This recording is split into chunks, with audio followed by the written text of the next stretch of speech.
আচ্ছা, হুট করে কোথাও গেলে আর এটা সেটা পছন্দ হয়ে গেল, কেনাকাটা করলে, এরকম তোমাদের সাথে হয়? আমার সাথে তো বরাবরই হয়, মানে সব সময় হয়। বেরিয়েছিলাম অন্য কাজে, তো হঠাৎ করেই বিশালে ঢুকে পড়েছিলাম।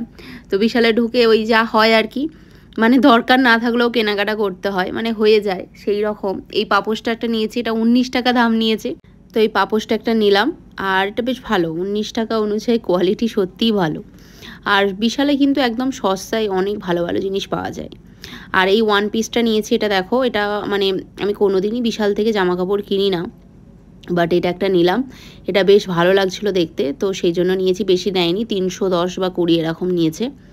আচ্ছা, এটা একটা নিয়েছি, এটা প্রত্যেকবারে আমি বিশাল থেকেই নিই, হ্যান্ড ওয়াশ খুব ভালো হয়।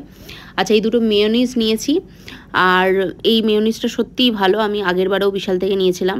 আর এটা অফারে ছিল, এই দুটো 120 বা 130 এরকম নিয়েছে, 115 নিয়েছে, 230 টাকা দাম ছিল, অফারে পেয়েছি, তো নিয়ে নিয়েছি।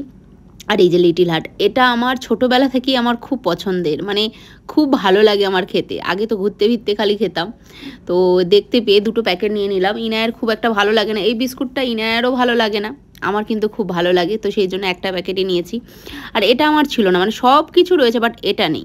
রান্না তো আমি সেরকম কিছু করি না, কিন্তু সব কিছু মানে জিনিসপত্র আমার কেনাই আছে। মানে ওই যখন মনে হয় যে একটু কিছু কেনা, মানে রান্নাবান্না করব, মানে যদি কাছে না থাকে সেই সব জিনিসগুলো, তো এরকম করে করে অনেক কিছুই কেনাকাটা করা রয়েছে, কিন্তু মানে রান্নাটাই আমি পারি না। যাই হোক, রান্নাটা আমাকে শিখতে হবে। তো তারপর এটা তো কোনো মানে এটা আমি আজ প্রায় 1 বছর ধরে আমি বিশালে দেখছি একইভাবে ছিল, কিন্তু কোনোদিন ভাবিনি যে এটাকে আমিই নেব, মানে এটা আমার ভাগ্যেই আসবে। ওখানে দাদাদেরকে জিজ্ঞাসা করলাম, বলছে এই কালারটাই একটাই আছে। আর সত্যি এই কালারটা আমার খুব ভালো লেগেছে, মানে খুবই ভালো লেগেছে, ঠিক আছে। তো সেই জন্য ভাবলাম যে না, আজকে নিয়েই নিই। তো এটা নিয়ে নিয়েছিলাম, আর আমি এতে ভাবলাম যে এটা আলু পেঁয়াজ রাখার জন্য খুব ভালো হবে, তো সেই জন্য এই ছোটো ছোটো দুটোতে পেঁয়াজ রাখবো ভাবলাম, আর বড়টাতে আমি আলু রাখবো। আর আমাদের সেই রকম মানে কি বলো তো, রান্নাঘরটা তো যেটা বলছিলাম, রান্নাঘরটা খুবই ছোট। এবার সেখানে না মানে বেশি বড় বড় জিনিস রাখলে খুব সমস্যা, মানে খুবই সমস্যা। মানে মানে আমি একাই মানে করতে পারি না, বুঝতে পারছো তো? তোমাদেরকে একদিন রান্নাঘরটা আমি ভালো করে দেখাবো, খুব ছোট একটা রান্নাঘর। আমার জন্য ঠিক আছে, কিন্তু 2-3 জনের জন্য একদমই না। তো সেখানে এরকম অনেক কিছু রাখা যায় না একদমই, তো সেই জন্য এরকম ছোটো ছোটো জিনিসগুলো খুব ভালো হয়। আর এতে পেঁয়াজগুলো রাখতে এত ভালো লাগছে যে কি বলবো, কি সুন্দর লাগছে না দেখতে, আমার তো ভীষণ ভালো লাগছে। এটা না ওই তোমার 350 বা 400 টাকা এরকম নিয়েছে, ঠিক আছে।